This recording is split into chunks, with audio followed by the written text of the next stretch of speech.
भक्तों की कीमत बड़ी थी? त्रेता युग में भले आदमी की कीमत बड़ी थी कि भले आदमी को सम्मान आदर सत्कार, भले आदमी की कीमत है। द्वापर आया, भक्ति की कीमत बढ़ी। अब आया कलयुग।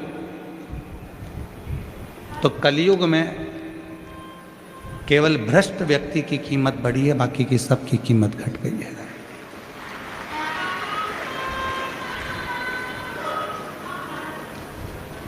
अब आप लोगों को बोलना है सतयुग में किसकी कीमत थी? जम के बोलो, भक्तों की। किसकी कीमत थी? भक्तों की। त्रेता युग में किसकी कीमत थी? भले आदमी की। द्वापर में किसकी कीमत थी? भक्ति की। और कलयुग में किसकी कीमत है?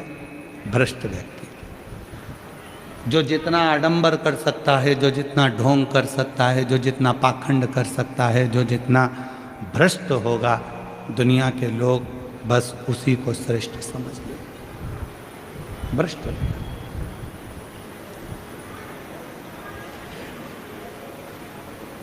आज दुनिया के लोगों ने करा क्या? परमात्मा को त्याग कर, भगवान को दूर हटाकर लोग अपनी पूजन में लग गए। और शिव महापुराण ने इस कलिकाल में वो चक्रा घुमाया, शिव महापुराण ने वो चक्रा घुमाया कि शिव महापुराण ने कह दिया तुम किसी की पूजन मत करो, किसी संसारिक व्यक्ति की पूजन मत करो, कहीं इधर उधर आडंबर में ना फंसो, बस एक लोटा जल लो और शिव जी को चढ़ाना प्रारंभ करो और तुम्हारी जिंदगी के सारे दुख में, तुम्हारे जीवन के सारे दुख, तुम्हारे जीवन के सारे कष्ट, तुम्हारे जीवन की सारी तकलीफें तुम मिटा लो।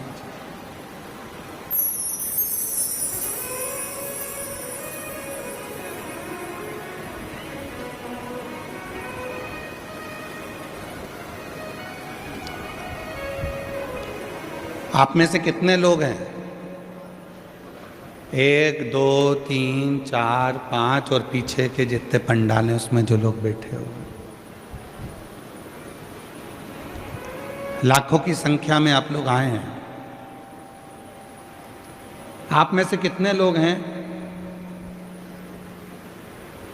जो 12 घंटे की तपस्या करते हो? कोई करता है? हम भी नहीं करते। कोई कहे कि सीवर वाले गुरुजी तुम तपस्या करते हो क्या 12 घंटे की? नहीं करते। आप में से कितने लोग हैं जो 9 घंटे की तपस्या करते हो? कोई नहीं करता।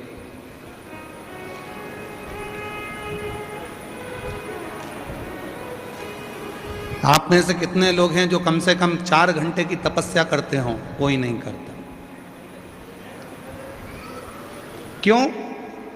क्योंकि कलयुग में तपस्या कम हो गई, समस्या ज्यादा हो गई। कलयुग में तपस्या कम हुई है और समस्या ज्यादा हुई है। इसलिए शिव महापुराण की कथा में श्री वेद व्यास जी ने लिखा 18 पुराण में से केवल एक ऐसी पुराण है शिव महापुराण जो बिना तपस्या के भी फल प्रदान कर कर दुनिया के लोगों की समस्या मिटा देती है। वो एक लोटा जल है। ये वेद व्यास जी।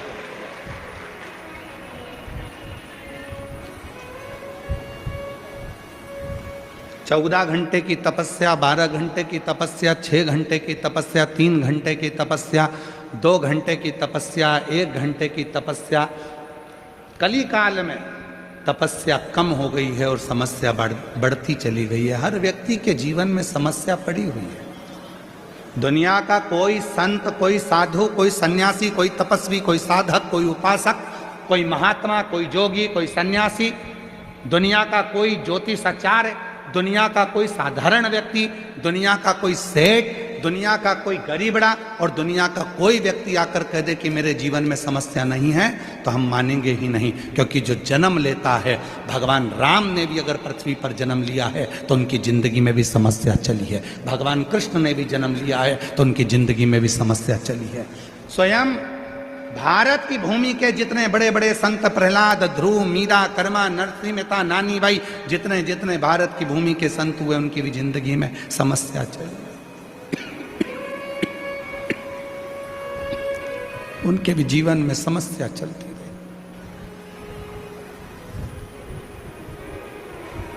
तपस्या कम हो गई, समस्या बढ़ती चली गई। और उस समस्या का हल आप सबको शिव महापुराण ने दिया है। क्या दिया है? एक लोटा, जम के बोलो जरा, एक लोटा।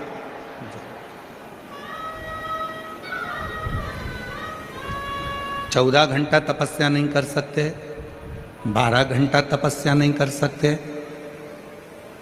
10 घंटा तपस्या नहीं कर सकते, 5 घंटे तपस्या नहीं कर सकते, 1 घंटे तपस्या नहीं कर सकते। मत करो, 1 मिनट निकालो, अपने घर में से 1 लोटा जल भरो और अपने पास का जो मंदिर हो, अपने आसपास में जो भी शिव का मंदिर हो, वहाँ जाकर चढ़ाना प्रारंभ करो।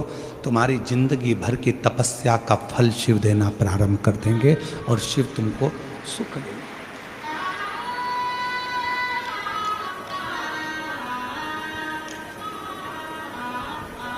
और देख लिया संसार हमने, देख लिया सब मतलब के यार हमने, देख लिया झूठे नाते झूठे रिश्ते, झूठे नाते झूठे रिश्ते, अरे झूठा है संसार हमने देख लिया सब मतलब के यार हमने देख लिया, देख लिया संसार हमने देख लिया।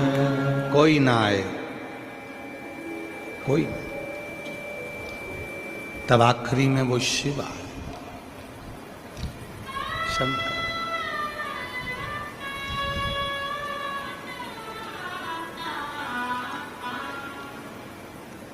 जितने भी युग हुए हैं, प्रत्येक युग में शिव का स्मरण हुआ और हर युग में शिव को नीचे दबाने का प्रयास किया गया।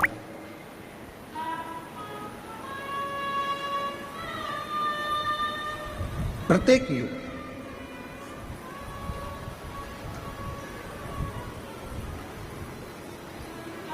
पशुपति व्रत, अच्छा देखिए, श्रीमद् भागवत को उठाकर देखिए, रामचरितमानस को उठाकर देखिए, आपको वर्णन मिलेगा। राम जी महाराज ने पाशुपत्य अस्त्र को अपने पास में रखा।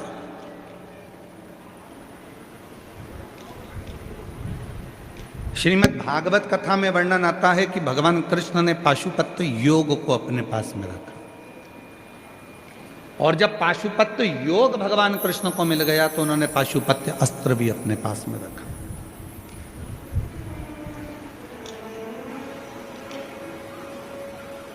पाशुपत्य योग, पाशुपत्य अस्त्र सब देवताओं ने अपने पास में रखा। वेदव्यास जी शिव महापुराण में लिखते हैं, वेदव्यास जी विद्येश्वर संहिता में लिखते हैं कि संसार के लोगों ने भगवान शिव से निवेदन करा कि भोले बाबा, राम जी ने आपका पशुपत अस्त्र प्राप्त कर लिया, भगवान कृष्ण ने पशुपत अस्त्र प्राप्त कर लिया, पाशुपत योग प्राप्त कर लिया, पर ये संसार के लोगों का कल्याण, कलयुग में जो जन्म लेंगे इनका उद्धार कैसे होगा।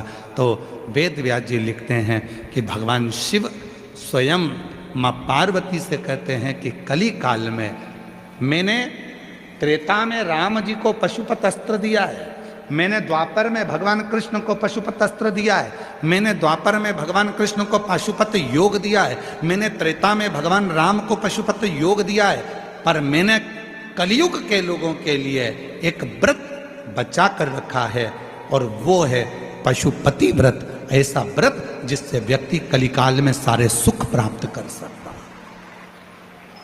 पाशुपत्य व्रत, पशुपत व्रत वो व्रत है जिससे संसार का मनुष्य जो चाहे वो प्राप्त कर सके, जो चाहे।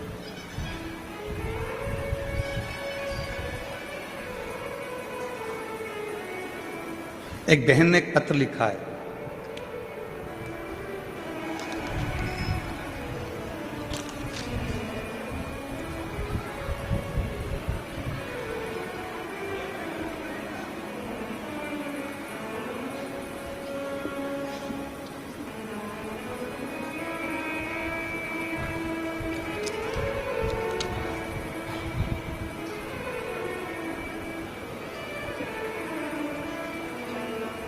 जिला रेवाड़ी से है।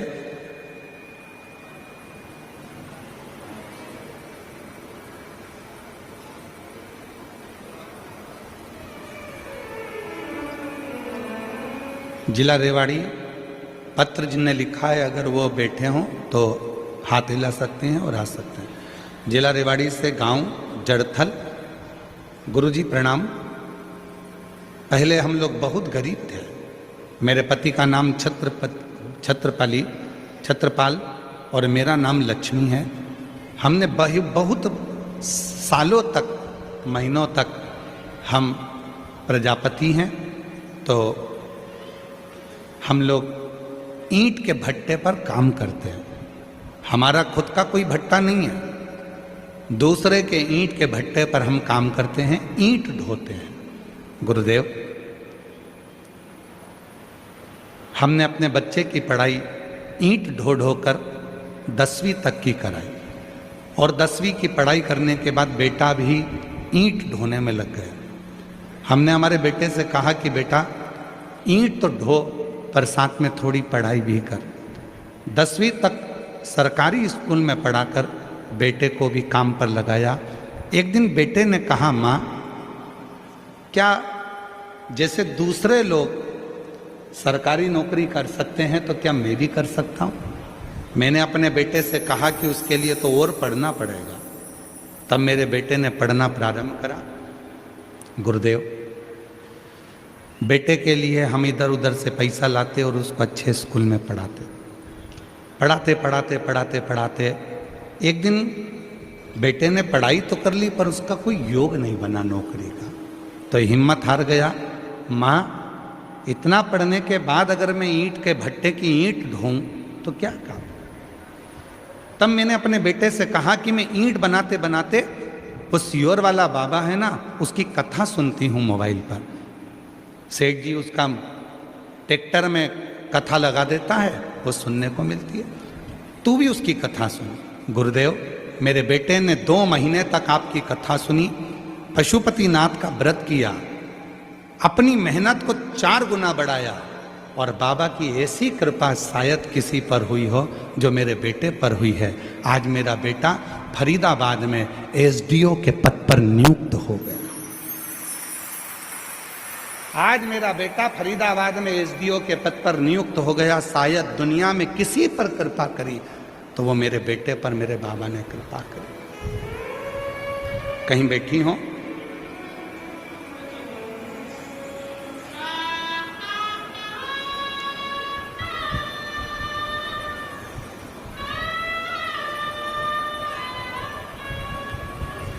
गुरुजी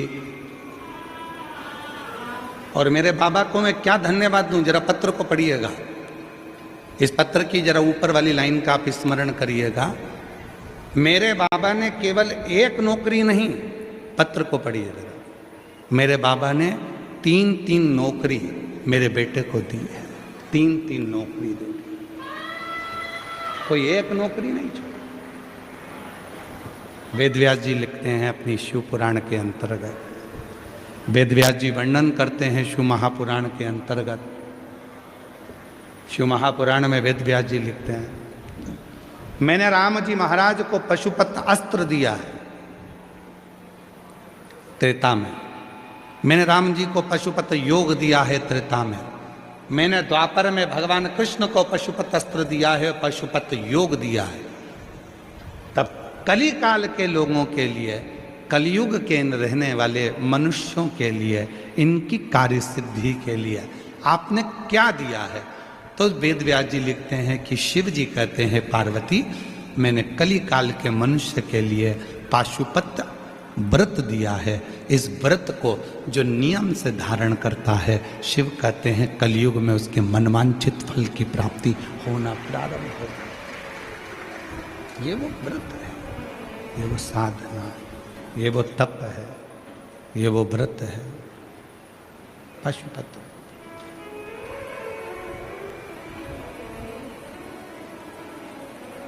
और मैंने तेरे ही भरोसे बाबा, तेरे ही भरोसे हवा बिच उड़ती जावांगी बाबा, डोर भगतो छड़ी ना कटी जावांगी।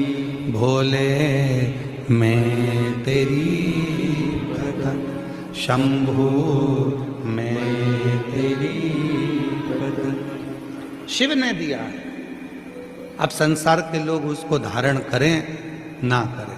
शिव तत्व कहता है, शिव महापुराण की कथा कहती है, भगवान शंकर का चरित्र कहता है, शिव महापुराण की कथा कहती है।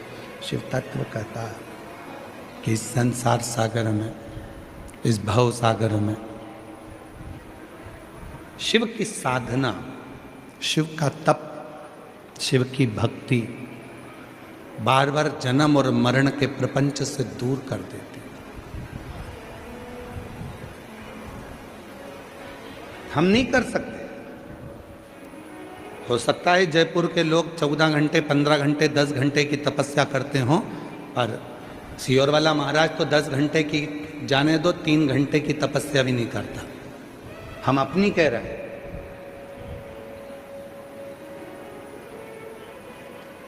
हो सकता है आप लोग तो 3-4 घंटे की तपस्या कर लेते होगे, पर हमसे तो नहीं बनती।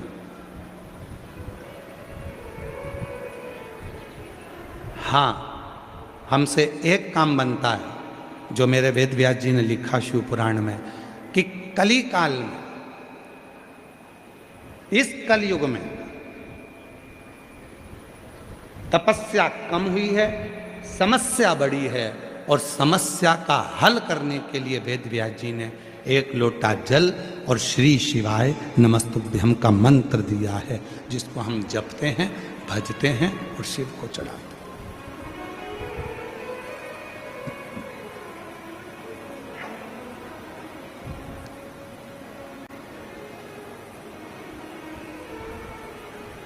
आप में से कितने लोग हैं जो शिव जी के मंदिर में 1 लोटा जल चढ़ाने जाते हैं? हाथ उठाओ जरा। सभी लोग जाते हैं? रखिए रखिए। प्रणाम आपके चरणों में।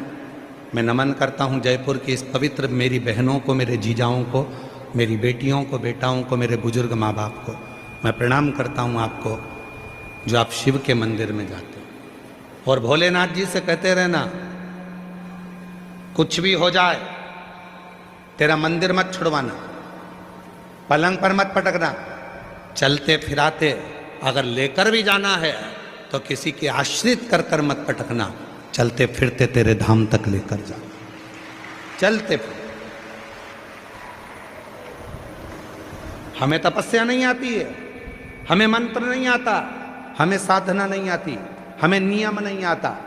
ना हम तप जानते हैं, ना साधना जानते हैं, ना व्रत जानते हैं, ना हम नियम जानते हैं। हम तो केवल एक चीज जानते हैं, श्री शिवाय नमस्तुभ्यं, श्री शिवाय नमस्तुभ्यं, श्री शिवाय नमस्तुभ्यं, श्री शिवाय नमस्तुभ्यं। हम तो एक चीज जानते हैं, केवल हम कुछ नहीं जानते, कुछ।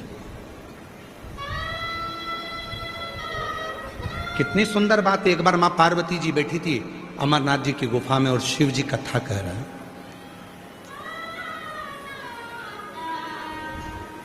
कथा पूरी हुई, मां जगतजननी नंदी पर बैठकर वापिस आई। और नंदी पर बैठकर जब मां आद्य शक्ति जगतजननी जगदम्बा दुर्गा भवानी जब वापिस आई, तो नंदी पर मां पार्वती जी ने अमरनाथ की गुफा में तो प्रश्न किए, उसका उत्तर तो मिला, पर अमरनाथ की गुफा के साथ में पार्वती जी ने जब अमरनाथ की गुफा से वापस आ रही थी तो नंदी के ऊपर बैठकर फिर प्रश्न किया, वापिस प्रश्न।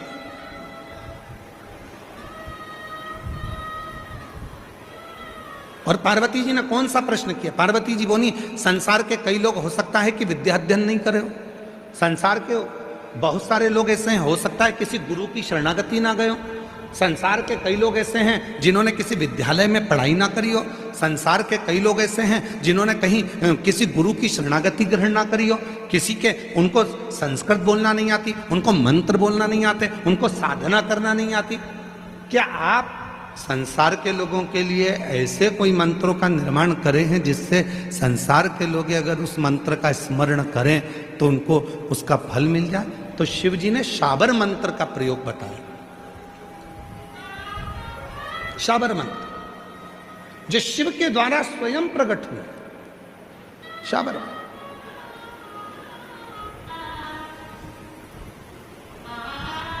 और शाबर मंत्र किसको कहते हैं? शाबर मंत्र कहते किसको है?